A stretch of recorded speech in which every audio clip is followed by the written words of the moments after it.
салом дӯстон, видеои имрӯзаро бо формати нав, бо идеи нав ва бо мавзӯъҳои наву ҷолиб бароятон пешкаш мегардонам. бо шумо ҳастам Мубориз Аҳадов. дар аввал хеле зиёд мехостам видеоҳоям дар мавзӯи мошинҳо, қисмҳои мошинҳо, фарқияти байни мошинҳо бошад, чун дар ин соҳа ки хонда будам шавқу майли зиёд доштам. як чизро фаҳмидам: мардум аз мошин дида зиёдтар телефонро истифода мебаранд ва ҳал кардани мушкилиҳои телефонӣ аз баъзе проблемаҳои қисмҳои мошинҳо душвортар аст. ин чиз маро водор кард то соҳаи программистиро зиёдтар омӯзам. барое ки аз видеоҳои телефониву программавӣ хаста нашавед, имрӯз ин мавзӯи навро интихоб кардам. агар ин мавзӯъ бароятон писанд бошад, дар зери видео класс гузоред ва моро то охир ҳамроҳӣ кунед. дӯстони азиз, ҳоло якчанд плюси телефонҳое ки аз компания алабум харидорӣ мекунед мегӯям. худ хулоса бароред, чӣ қадар фоидае бинед. 1. чихо стекло падарок, яъне бепул. 2. телефонҳои оригиналро бо нархҳои дастрас метавонед харидорӣ кунед. 3. дар давоми 14 рӯз имконияти иваз кардан доред. официалӣ бошад 1 сола гарантия. 4. доставкаи бепул ба ҳама шаҳрҳои Русия то Тоҷикистон, қариб ба ҳама шаҳрҳои Тоҷикистон иншоаллоҳ бурда мерасонем. хулоса аз телефонҳои кнопочни зарядаш ба қувват сар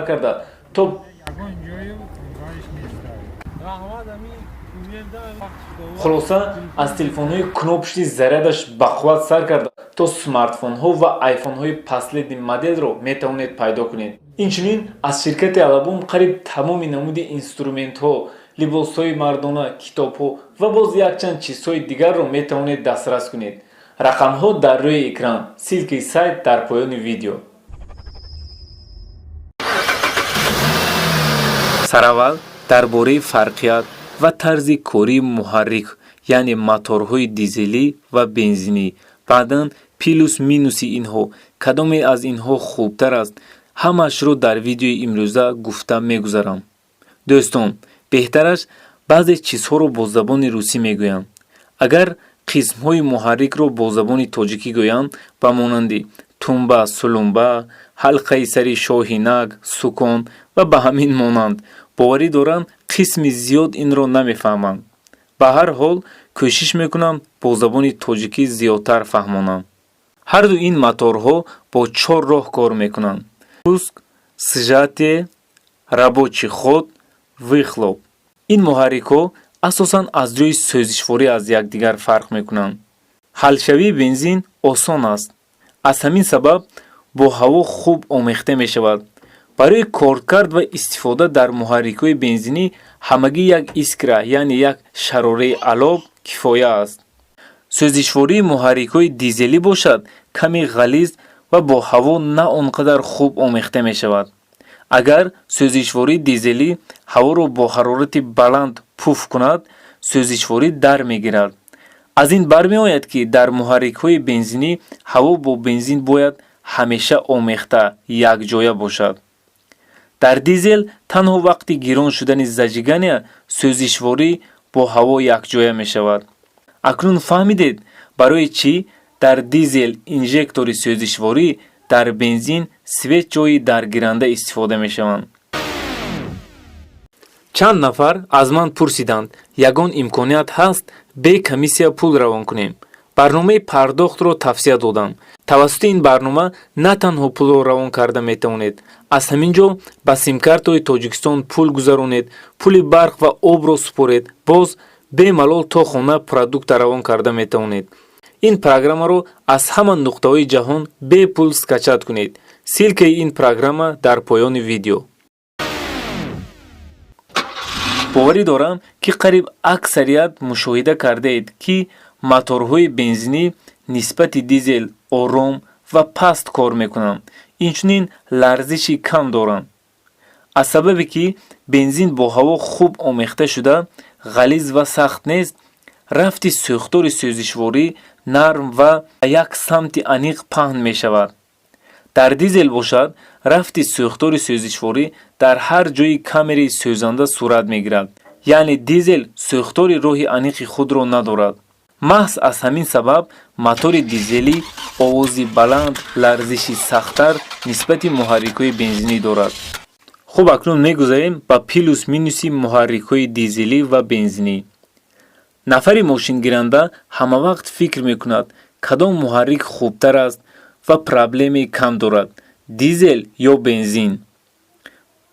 барои ба ин савол ҷавоб ёфтан боз саволҳои дигаре ба миён меояд. кадом намуди кузуфи мошинро меписандед, дар чӣ хел роҳҳо истифода мебаред, бо кадом мақсад мегиред ва боз якчанд саволи дигар. ҳангоми интихоби муҳаррикҳо бисёр ҷиддӣ бошед, чунки махсусан аз муҳаррик вобаста аст экономи сӯзишворӣ, суръати баланд, муддати истифодаи мошин ва боз якчанд чизҳои зарурии дигар.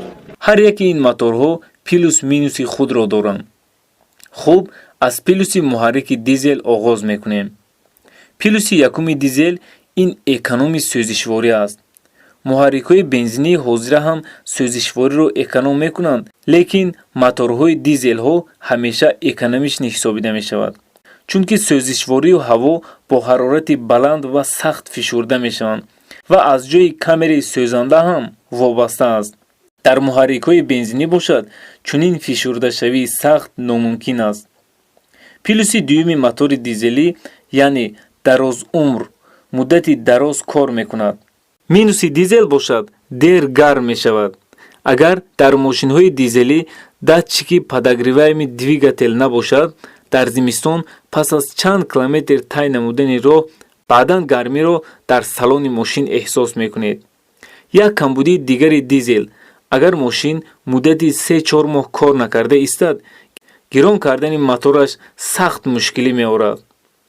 сӯзишвории тобистонаи дизел дар зимистон ҳам мушкилиҳои зиёдро ба вуҷуд меорад. дар дизел филтр ва равғани моторро тез-тез иваз карданро тавсия медиҳам ва боз якчанд минусҳои дигар, расходи тео, запчастҳои қимат низ вуҷуд дорад. хуб, акнун мегузарем ба муҳаррикҳои бензинӣ. новобаста аз сардиҳои сахту гармиҳои зиёд, мотори бензинро метавонед дилпурона ва бобоварӣ гиронед. албатта бак аз бензину аккумулятор аз заряд пур бошад. минуси бензин дар он аст ки ҳангоми авария хатари таркиши мошин зиёдтар аст. мошинҳои дизелӣ барои кашондани борҳои вазнин, одамоне ки роҳҳои дурударозро тай мекунанд, тавсия дода мешавад. мошинҳои бензиниро бошад барои корҳои оилавӣ, дохили шаҳрӣ, роҳҳои кӯтоҳ тавсия медиҳанд.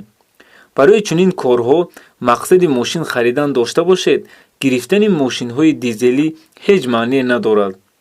бо вуҷуди ҳамаи ин минусҳо, то ҳол мотори дизелӣ дар сафи аввал меистад. хуб дӯстон азиз, агар мехоҳед ки дар оянда чунин мавзӯъҳо зиёд шаванд, ҳатман фикрҳои худро дар комментария нависед. агар видео бароятон писанд бошад ва ёро дӯстони худ фиристед, дар зери видео лайк гузоред. худованд ҳамаи шуморо нигаҳбон бошад.